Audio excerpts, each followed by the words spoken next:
Assalamualaikum warahmatullahi wabarakatuh. Oke teman-teman, channel ini adalah channel informasi dan edukasi dan bukan ajakan maupun saran finansial teman-teman. Jadi hari ini kita akan update informasi terbaru tentang XRP.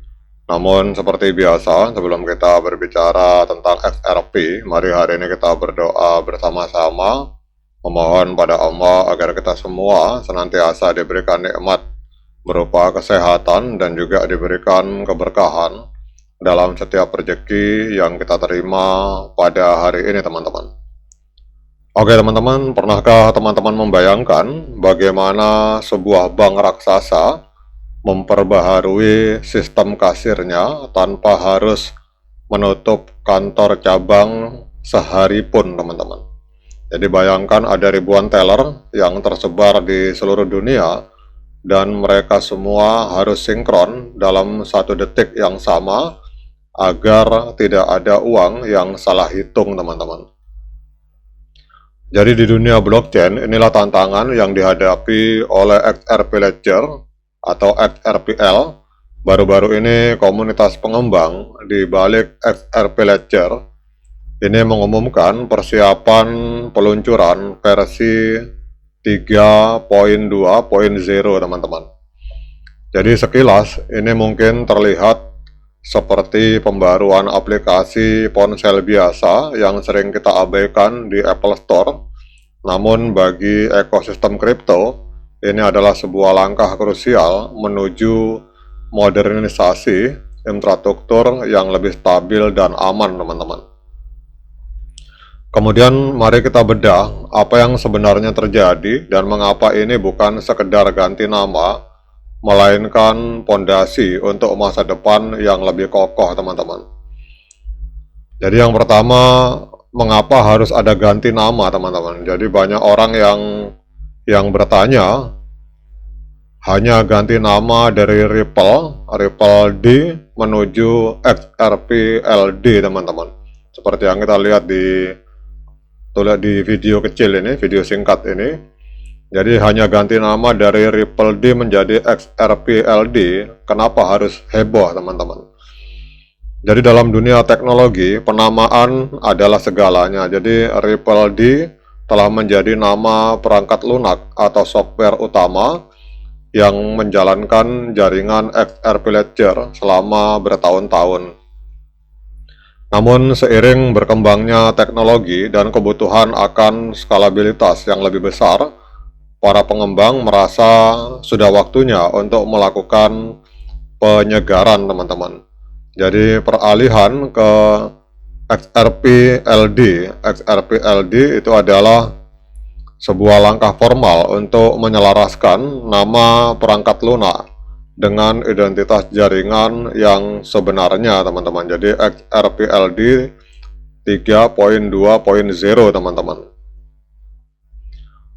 Jadi kalau kita lihat di sini, ini bukan sekedar kosmetik, melainkan sebuah langkah untuk memperjelas arsitektur protokol agar lebih mudah dikelola oleh operator node, yaitu komputer yang menjalankan jaringan di masa depan teman-teman. Kemudian jika kita menggunakan analogi teman-teman, jadi bayangkan XRP Ledger ini adalah sebuah pesawat terbang yang sangat besar dan selalu berada di udara teman-teman. Jadi untuk validator dan node operator, mereka adalah pilot dan kru teknis yang memastikan pesawat tetap stabil. Jadi upgrade ke versi 3.2.0 ini adalah seperti mengganti sistem navigasi utama pesawat. Jadi teman-teman tidak bisa mematikan mesinnya karena ribuan transaksi atau penumpang itu bergantung padanya setiap detik teman-teman. Oleh karena itu tim pengembang tidak hanya merilis kode baru tetapi juga menyiapkan playbook atau buku panduan teknis yang detail bagi operator di seluruh dunia. Jadi mereka harus melakukan sinkronisasi agar seluruh jaringan beralih ke versi XRPLD yang baru tanpa ada gangguan teman-teman. Jadi jika satu saja validator salah langkah, maka konsensus kesepakatan bersama mengenai catatan transaksi itu bisa terganggu, teman-teman. Jadi apa yang sebenarnya terjadi di dalamnya, teman-teman? Jadi upgrade 320 ini datang tidak lama setelah suksesnya versi 313 yang dirilis pada akhir Mei tahun 2026.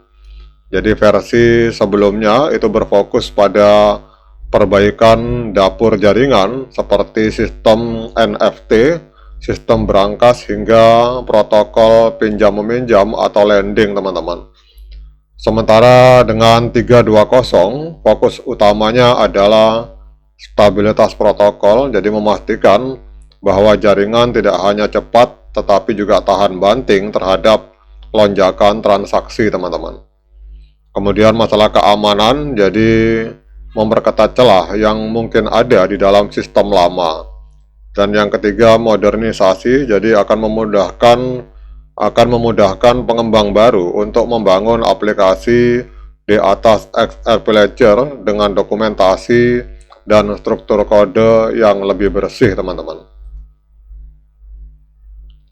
Kemudian pertanyaannya, mungkin teman-teman bertanya, saya kan hanya investor atau pengguna biasa, apakah ini akan mengubah harga XRP saya besok pagi? Nah, ini yang sering dipertanyakan oleh para investor atau trader.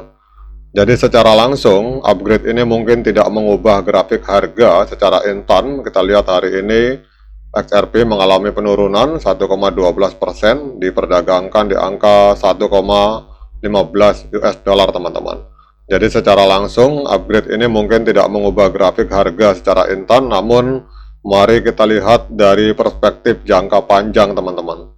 Jadi harga aset ini seringkali dipengaruhi oleh utilitas atau kegunaan dari teknologi tersebut. Jadi data on-chain itu menunjukkan sebuah tren yang menarik meskipun harga XRP sempat mengalami tekanan di pasar selama setahun terakhir, namun jumlah dompet atau wallet yang menyimpan lebih dari 10.000 XRP itu justru mencapai rekor tertinggi sebanyak 332.230 alamat, teman-teman. Jadi ini menandakan bahwa banyak investor besar atau yang sering disebut sebagai whale ini sedang melakukan akumulasi, teman-teman. Jadi mereka tidak fokus pada fluktuasi harga secara mingguan, melainkan pada keandalan protokol. Jadi jaringan yang sering di-upgrade dengan manajemen yang profesional seperti XRP Ledger ini menunjukkan bahwa ekosistemnya hidup dan terus berkembang, teman-teman. Jadi ketika infrastruktur semakin kuat, kepercayaan institusi untuk menggunakan XRP Ledger dalam skala global akan semakin besar, teman-teman. Jadi kesimpulannya, dunia blockchain seringkali penuh dengan hype atau kegembiraan berlebihan, namun keberhasilan jangka panjang biasanya tidak ditentukan oleh seberapa keras suara komunitasnya, melainkan seberapa tangguh kodenya, teman-teman. Jadi upgrade ke XRP LD versi 320 adalah bukti nyata bahwa pengembang XRP Ledger itu lebih peduli pada keberlanjutan daripada sensasi sesaat, teman-teman. Jadi bagi teman-teman yang melihat kripto sebagai bagian dari masa depan keuangan, memahami langkah-langkah teknis seperti ini memberikan gambaran bahwa apa yang teman-teman pegang itu bukanlah aset spekulatif semata, melainkan bagian dari jaringan yang sedang dimodernisasi agar relevan di masa depan. Oke teman-teman, demikian update informasi ini, semoga bermanfaat. Sekian dari saya, Assalamualaikum warahmatullahi wabarakatuh.